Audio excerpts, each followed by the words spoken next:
December. People have December-y things. So hopefully, well, maybe this will be a short meeting. We'll find out how that goes. But we do, of course, always want to get this on the record. So thank you for coming, you three, to the December UTRU meeting. We do have a quorum, so we will go ahead and move forward with that. The first item on the agenda is the approval of the November minutes. Did anybody have any thoughts or ideas or suggestions, or good to go on that? Okay, if that's the case, seeing no discussion, I'm looking for a motion. I move to accept the minutes. I'll second. Right. Oh, go ahead, Mike. Cal Mike had me seconds. wake up there for a second. I apologize, but Chris, you'll notice I put adjournment in the meeting, so you'll be happy on that one. All right, those in favor of approving the minutes? Yes, raise your Aye. hand. Awesome. All in favor, good. Awesome. Okay, so let's go ahead and move on. Let me give you my update as far as the activities I've been working on over the past month or so. So since our last meeting, I've worked 13.75 hours. That's lower than average because we had Thanksgiving in there, and I didn't really feel like doing a lot of UTRU stuff during Thanksgiving. Also, one of the things that I kind of want to alert the board to, Chris and I have kind of been going back and forth on this just via email, but basically starting this month, what I'm going to actually be doing is putting in more hours, but I'm going to be donating the actual money that comes into me as income back into UTRU. I'm not going to do all of it. I'm still going to take some of it home with me.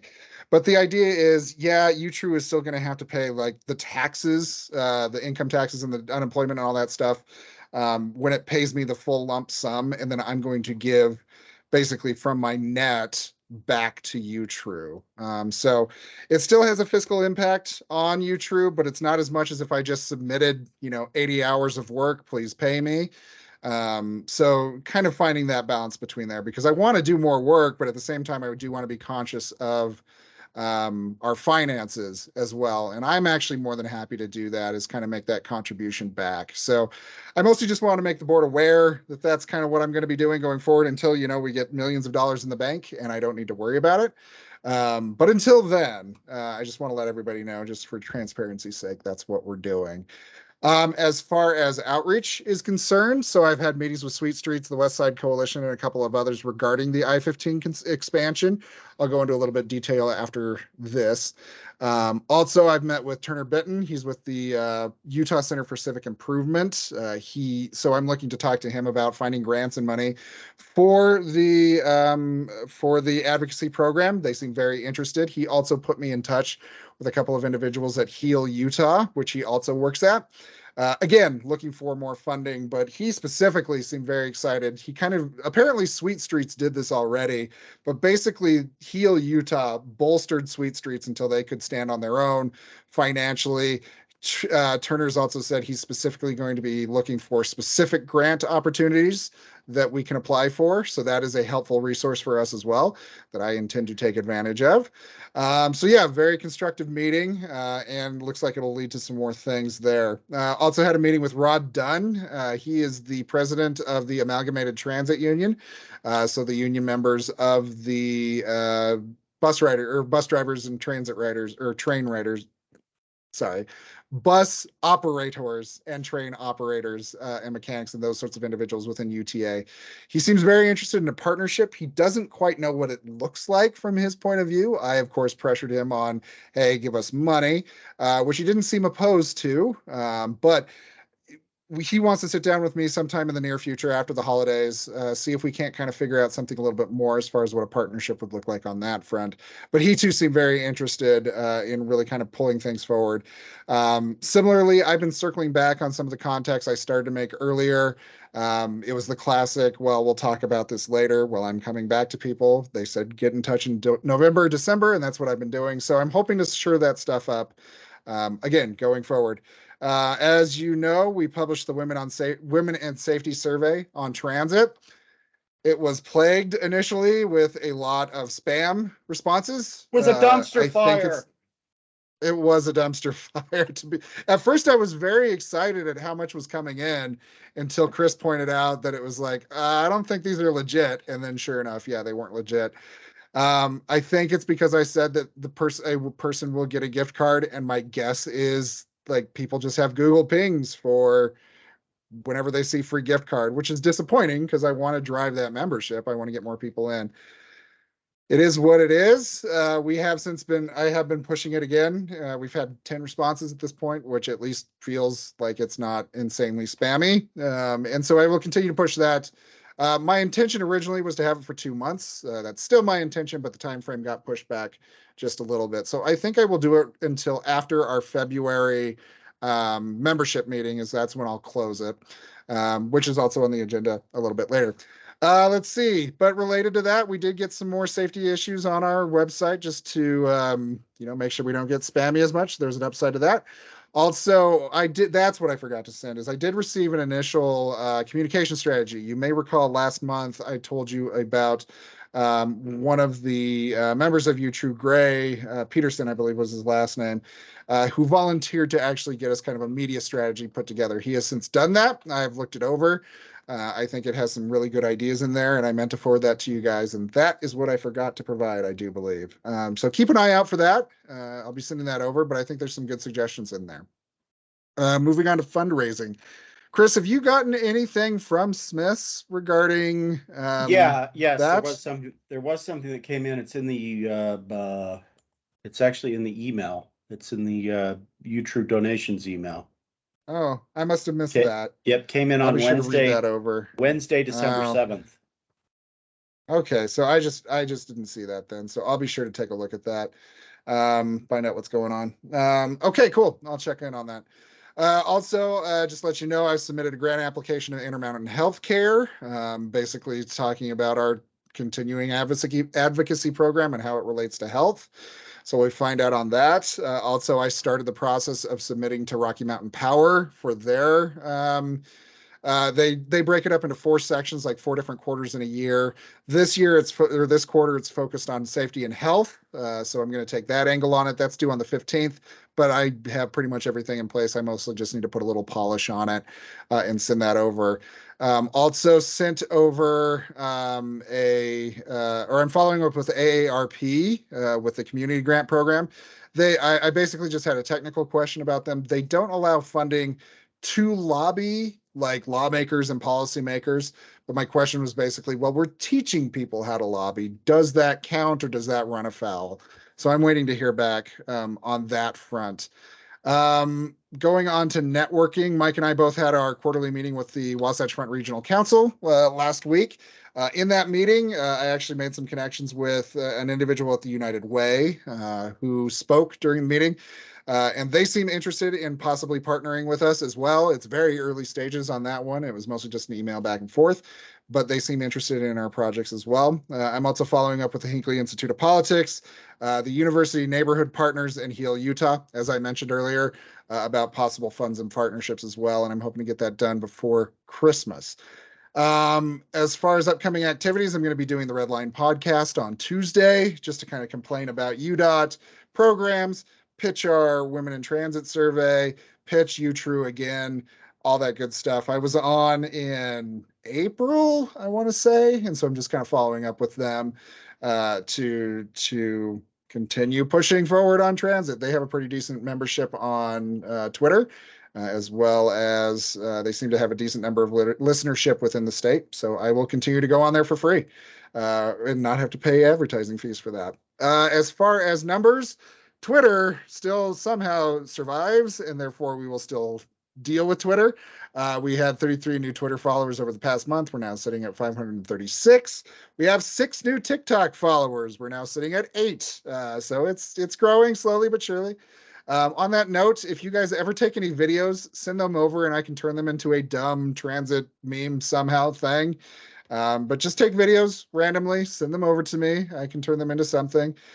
2 new followers on YouTube. We're now sitting at 6. 7 new members through our website. We are sitting at 146 official members, at least people saying they want to be members.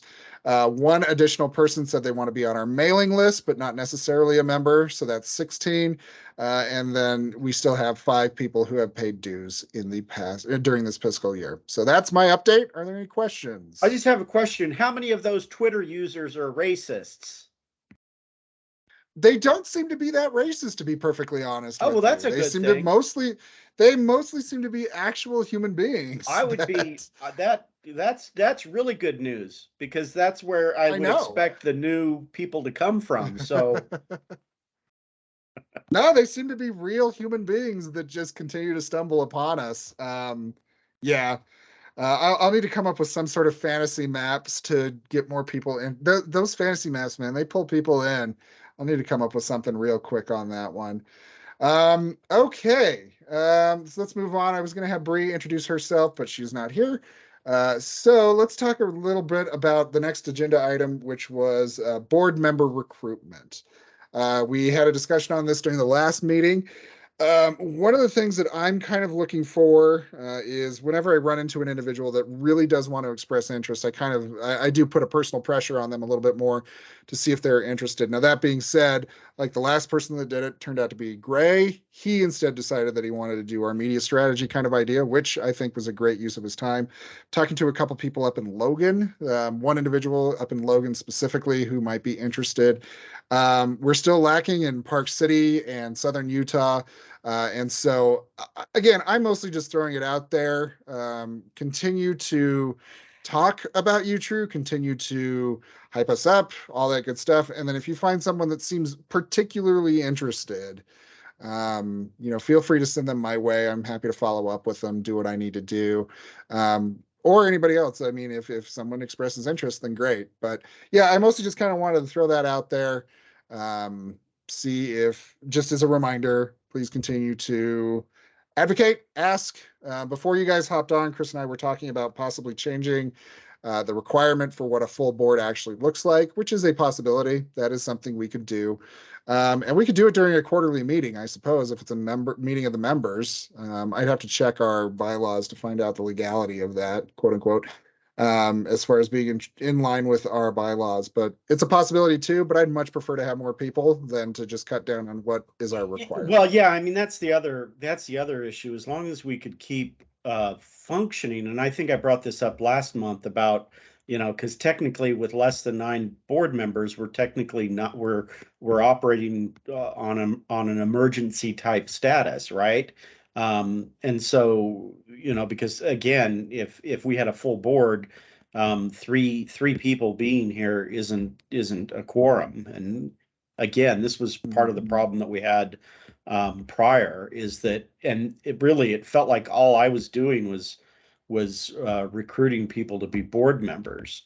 And then again, we'd get a board member, they would come for a meeting and then they wouldn't show up after that. They'd, wander away, or they'd forget a meeting and then they'd say, well, I really don't have enough time, or whatever, blah, blah, blah. So, by the way, I mean, I would say that I am probably burned out as a source of recruiting for board members. So Sure.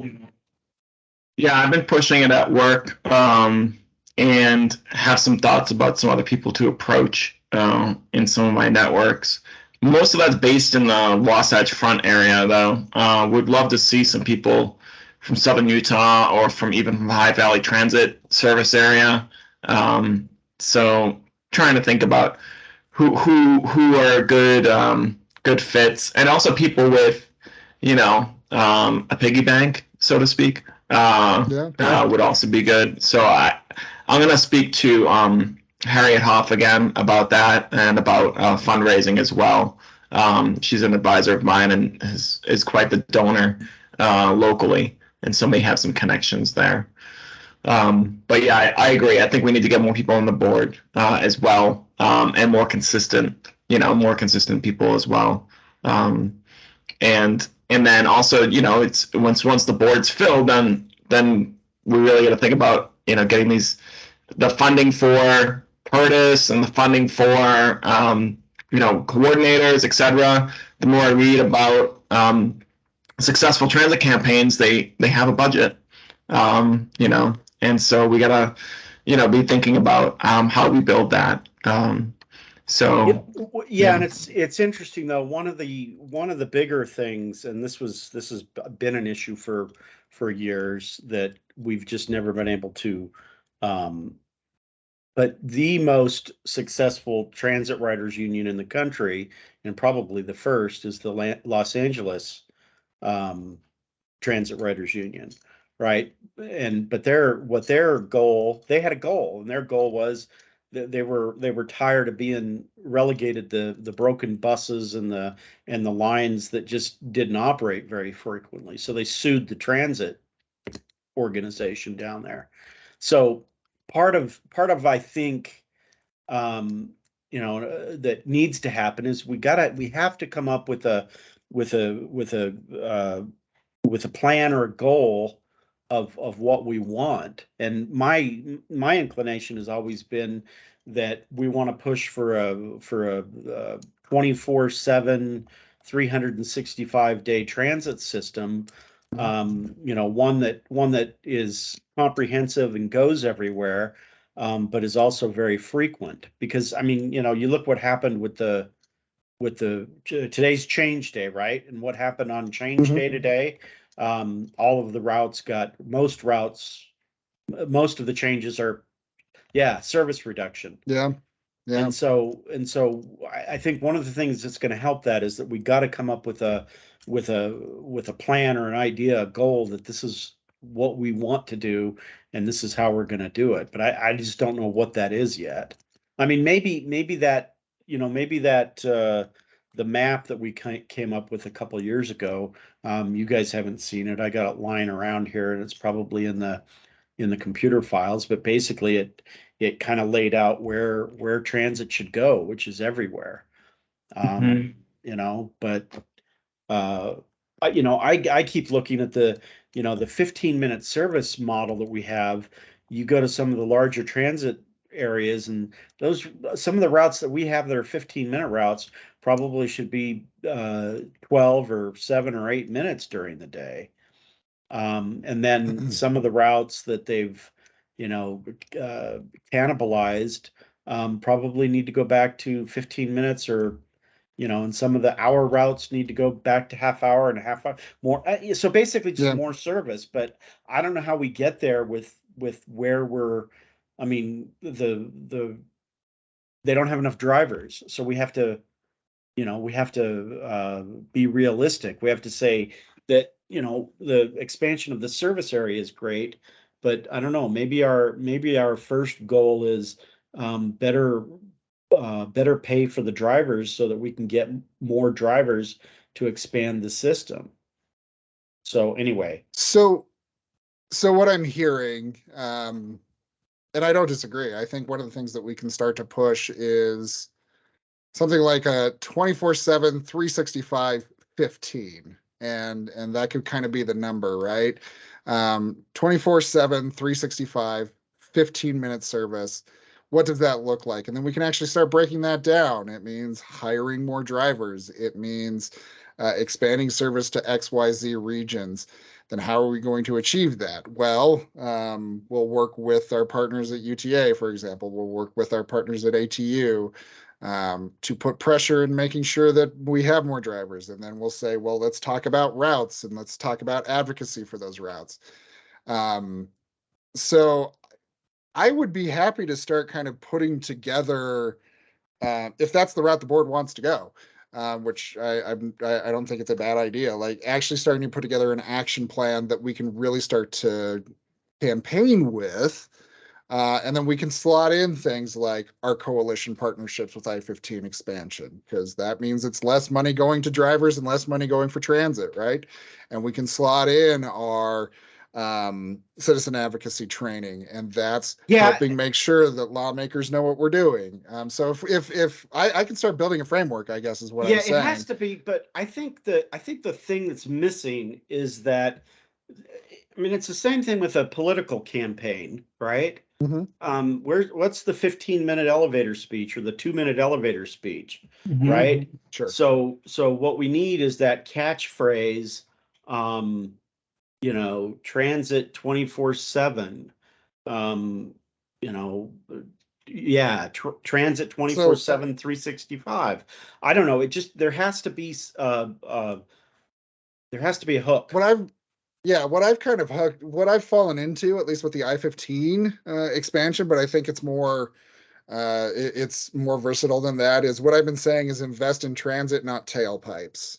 Just to kind of get that alliteration going, transit, not tailpipes. And I'm not saying that's what we run with. I'm just saying that that's kind of the hook, the real quick, people understand what you're saying when you're saying that. Yeah.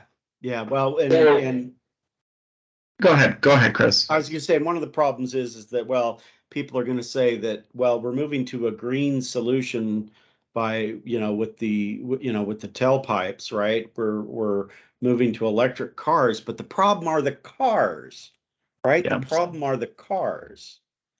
That's fair. Yeah, there's no big picture look at that, right? The hook around electric vehicles has been reducing tailpipe emissions, but that's actually not their full public health and air quality impact, because as I was pointing out on Twitter in response to some of this stuff, it's the brakes and the tires and the wear and tear and the road. That all has actually a significant air quality impact. And some of your partial zero PZEV vehicles and some of the newer gas-powered cars, overall, it's not a huge difference between some of these smaller sedans that are hybrids, et cetera, and full electric vehicles in terms of their air quality impacts.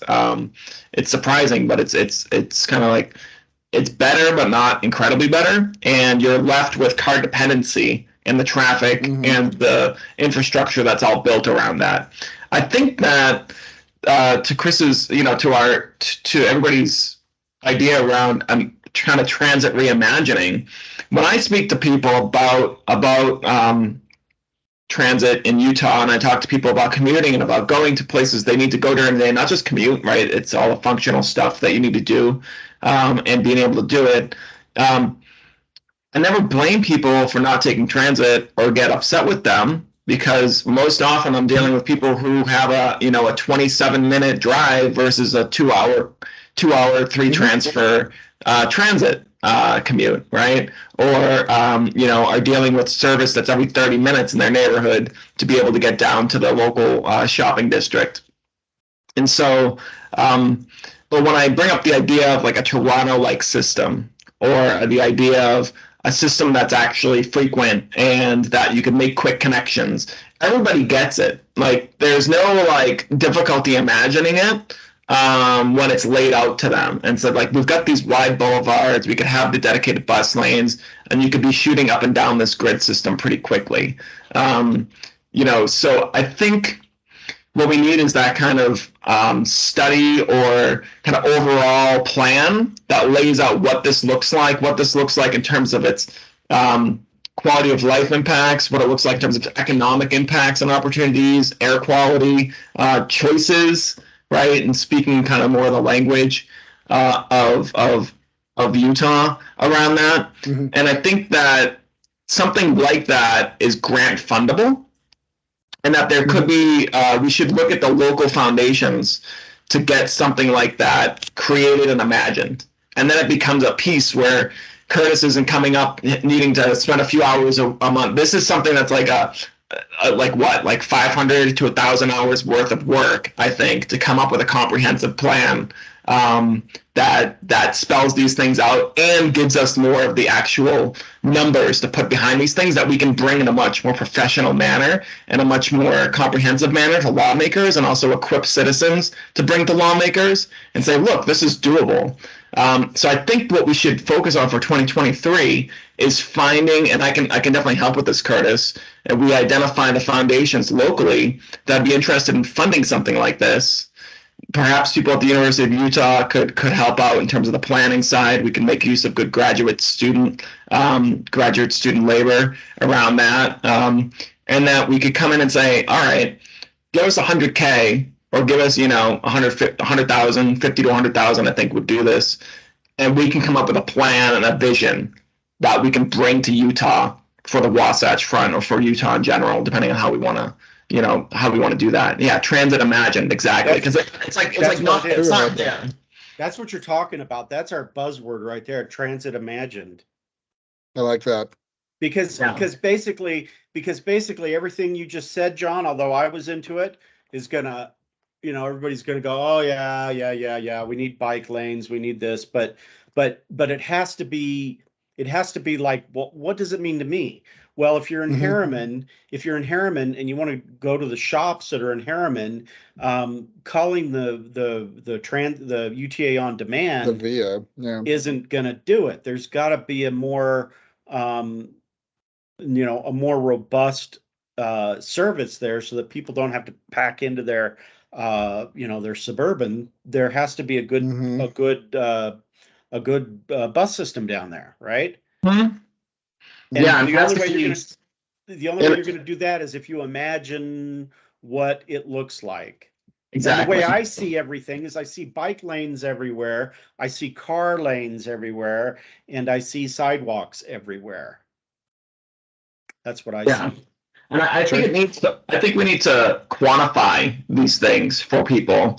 And I think that's where the work is going to come in. And that's why I think it needs to be kind of like a grant funded project, or, a chunk of work that needs to get done over a period of 6 to 12 months, to just go town by town along the entire UTA system. Say, this is what it would look like. This is how it would change for you. This is what it would save you. This is how much gas you would be able to save by like having 10 trips avoided per month. This is how much your kids would be able to bop around on transit. This is what it would look like for the businesses in the area. And it's one thing to talk to people about that, and just, because we have all the stuff that we've read. We come to the table for a conversation with all of this stuff we've read, right? And all of these other transit systems we've seen, and it's all there, and it all seems very obvious to us. Right. But then, like, taking that package of info and getting it here, and then getting it over, and then getting it interpreted and getting it into that other person's brain, is not that easy without all of that work done to say this is what it looks like on a town by town basis. And you need to call your rep and say, like, hey, we're missing out on these opportunities, and we're costing taxpayers money by our road budget. We're costing life money by people who are, by traffic accidents. We're missing out on these business opportunities because everybody has to drive everywhere. And so, I think that's going to take some work to get that piece off the ground so that we can bring it to people. But I think it's fundable. Like, there was definitely, and this is the next agenda item. I don't want to, jump ahead too much, but with UCAIR, there was a lot of excitement around that, and around quantifying that, and around those kind of discussions. So I think if we're all in favor, maybe we want to have Curtis, come up with a list of local foundations and grant opportunities that we could get, and start reaching out to foundations around getting something like that funded. Yeah. So basically we're saying that we have an imagination of what transit should be. And we want to show people how it will look. I mean, because, like I said, I've been working on routes. I work on routes every chance I get to see how the system would look if we had a full system where everybody was within a quarter mile to a half mile of a bus stop. So, yeah, so I think that's probably, I think you need to encapsulate what we've talked about here, Curtis, but encapsulate it into that idea of this being transit imagined. Okay. I think that I when we talk, I think that's a great, yeah. I think when we talk to people, we say this is transit imagined. This is what it can be, and there's no reason why we can't have it, except for people saying no, it's not going to work, even though it's worked in every Right. city and every place it's been tried. Yeah, just that lack of political will in overcoming that. So, yeah, no, definitely. I think that, so what I can do is, because everything requires a proposal, I will start off with just basically saying, okay, this is our proposal. Here's what we want to get funded. And then from there, we start building and seeing what we can do. And it still slots in with all of the work that I've done previous. So I don't feel like it's, a waste of my time or anything like that, or a fundamental shift. I think it's just part of that bigger picture. So I'll start off with kind of a general proposal of what we are looking for, what it will look like, so that I have something to start to present to orgs. That way we're not necessarily lobbying, and that again opens up more more potential funds. So, okay, cool. Is there anything else anybody kind of wants to bring up on that particular topic? Okay, well, then I will move on. So the next item was just the discussion, that I-15 letter that I sent out to you guys a couple days ago. Hopefully you all saw that.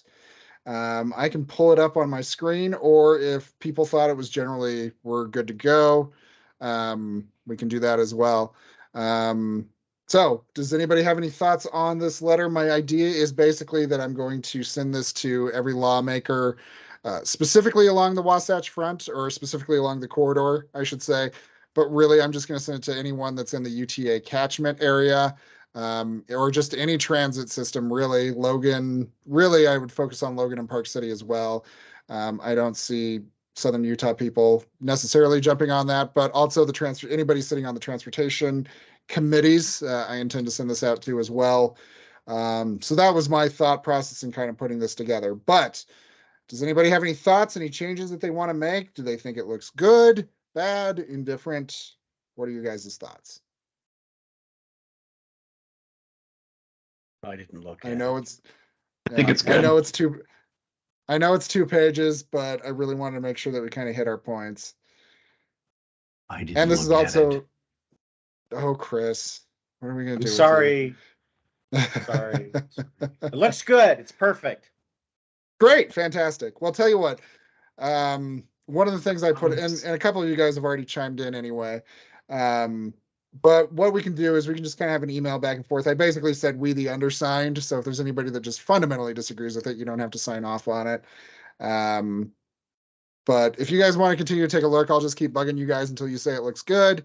If you have fundamental questions for edits, we can kind of open that up to an email discussion. But we can go ahead and kind of move on. I do want to get this out sooner rather than later, just because we do have a timetable we're working with trying to push out Utah a little bit more. But yeah, so I'll tell you what, let's just go ahead and kind of table that, let you guys look at it, and we'll just kind of do a discussion offline on that. Does that work for you guys? That works. A couple comments. One, a couple bullets at the start, highlighting kind of a high level summary of the letter itself. Okay. Would be good to kind of get across, and then more focus on kind of the economic impact of what this would look like in terms of ongoing maintenance, induced demand, and reduction of choice for Utahns. Right? You don't have a choice except to get on that highway. Because we're investing in further highway, where we should be investing in giving people choices and options of how they get around. Okay. I'll try to work that in. Freedom, yo, that's what America's about. Freedom of choice. Don't be giving me this gruel at the. I don't want to sit in the red line. Okay. Cool. All right, well, let's move on. The next one was the quarterly membership meeting in February. Chris, I know you specifically wanted to have this on the agenda. Otherwise, just general discussion on what we want to do, ideas, suggestions, thoughts, anything like that.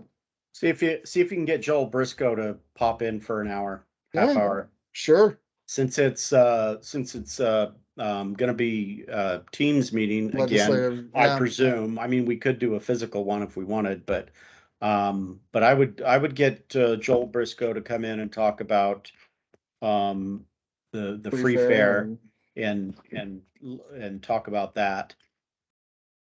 Sure, it's a good idea. I can reach out to him. You might also want to see if you can get somebody from UTA to give us an update on what's happening with bus drivers. What I suspect is happening is that bus drivers are being hired, but the number of bus drivers that are being hired and then leave is probably about the same rate, which is probably one of the reasons why the change day happened the way it did. They were probably hoping to tide over the losses in the last update in August. When that didn't happen, then they cut back even further. But I would contact them and see if somebody can come out and explain what's actually happening. Sure. I could be real fun and also get Rod from the Transit Riders Union. Have them two fight. That might be fun. I'll figure it out. I'll start with UTA, see what they have to say for sure. Anybody else think of anyone we might want to have hop on? / discussion topics?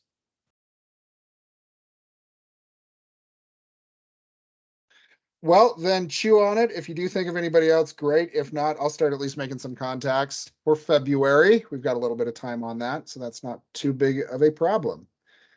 Just let me know. All right, our last major topic is John, just giving us an update on the UCAIR grant.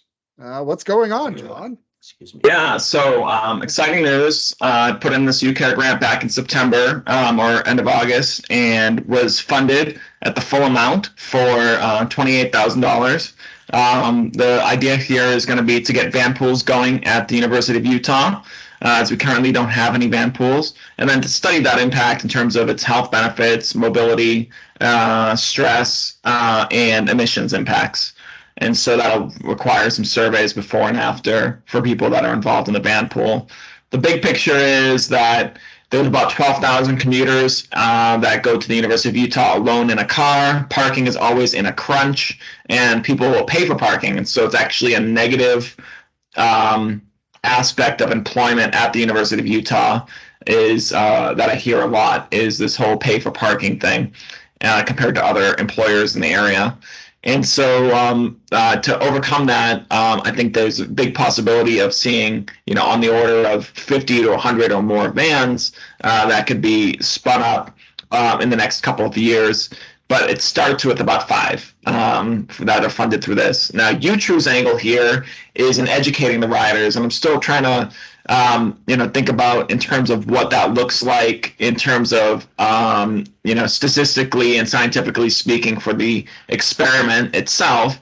But I put in, I think, $2,000 in the budget originally for UTRU, and that's to come up with these transit advocacy manuals as part of this, and then measure a before and after of people's impression of transit and hopefulness around it, or some other measures back and forth. And so I think this serves kind of 2 purposes. One is that we engage a new constituency of any of these people that are riding the vans. UTRU will have a good opportunity to interface with them, but also to get this these pieces together around the kind of transit manual or transit riders manual that we've been talking about, and provides a little bit of time to a little bit of funds to kick that off. And so in terms of time frame, the performance period is January to December, January 1st to December 31st. I'm still waiting to hear back. That may get pushed out a little bit because I'm still waiting to hear back from UCAIR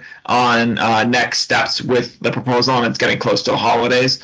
So, hopefully that check will be in the mail sometime in the next few weeks.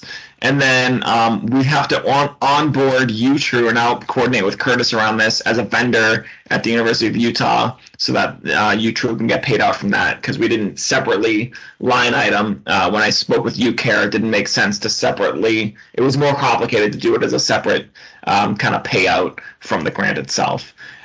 Because this is on the smaller side and is not kind of involving NIH funds or a lot of university resources, I don't think there'll be any big overhead that will get charged. The last word I got was that we shouldn't get charged kind of a fee for bringing the grant in, and so that's good. So the full $2,000 should be able to make its way to UTRU. So that's kind of the update there. No, that's awesome news. And, kind of like what John said, the thing that I personally appreciate is a lot of the resources that UTRU is going to be producing as part of this will be other things that we can use elsewhere in the community. So there'll be some tailoring specifically for the grant, but I would wager a good 80 to 85% of what is produced will be universal. And so this is a good opportunity for us to continue to build resources, build our bench, so to speak, of resources, and to not have to pay for it directly. So that's always a plus. Cool. Well, that's awesome. Like John said, we're both just kind of simultaneously waiting in a bit of a hold pattern to find out what goes on or what is going on specifically. But once we're able to start spooling that up, I am also going to start to focus some of my attention on that as well. So awesome. Good news on that front. So the last item is just our open forum. Is there anything anybody wants to bring up in the last 10 minutes or so? I'm hearing crickets. I put a link in to the human transit. There was a blog about the Houston reimagining, and you can kind of see as you scroll down the current Houston system to what they reimagined as. That was one of the more successful reimaginings that were done. And it's quite the difference. It's pretty dramatic. They had a website before where you could scroll back and forth and you could kind of wipe it across. Nice. And so with I think you're getting to that point, Curtis, with some of your, social media posts with the maps there. And so there's some good lessons there on that website to draw from. But I think also the system or Transit Imagined, as Chris put it, is something that we can just bring to our friends who are, let's try and have for maybe next meeting or the meeting after a budget of what it would look like to reimagine transit. And then that's something we can bring to our colleagues and our those with the deep pockets who want to make some donations. And I'm going to try and push on them this month because we got till the 31st for this year donations. To say like, hey, we're looking to raise 100,000 to do this imagining, and this is what it's going to take. And I think that's a lot more comprehensible for people than we're advocating for transit in Utah. Please donate, and we need so much. We just need money. I feel like having something tangible gets people more excited.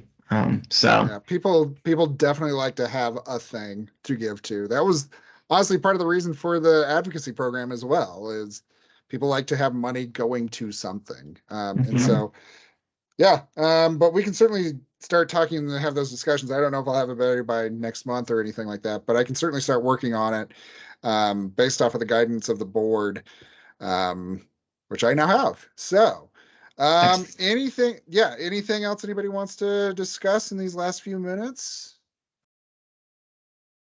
Seeing head shakes. Okay. Our next meeting will be on January 8th. That is also a Sunday. And I need to set a reminder to myself to remind everyone the day before. I think that was part of my problem, is I'm still getting used to this new groove. So I apologize for that. But we have the recordings. We can do all of that. So unless there is anything else, the last item is adjournment. We don't need to take a vote or anything because it's on the board. So speak now or forever hold your peace. All right, guys. Well, thank you for hopping on, and at minimum, we'll see you in a month. Au revoir.